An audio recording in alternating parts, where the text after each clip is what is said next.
इथे मी लसूण कढीपत्ता आणि 2-3 हिरव्या मिरच्या घेतल्या। लसूण पाहू शकता बिगर सोलायचाच घ्यायचा आहे, सोललेला लसूण घ्यायचा नाही।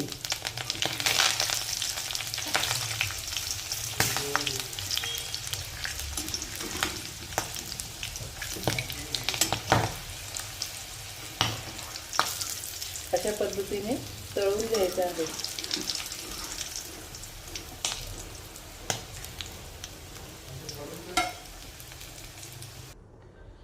तर हा झाला फ्रेंड आपला कोलीवाडा। बघू शकता किती सुंदर आलेला आहे, सर्व कलर वगैरे किती छान आलेला आहे, बघू शकतात मस्त। हे बघ मी एक तोडून दाखवते, खूपच छान झालेला आहे।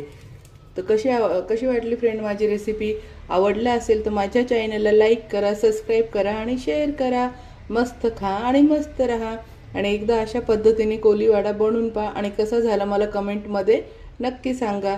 आणि एखाद्याला रेसिपीचं नाही कळलं तर मला कमेंटमध्ये सांगा, मी पूर्ण रेसिपीचे साहित्य लिहून देईन।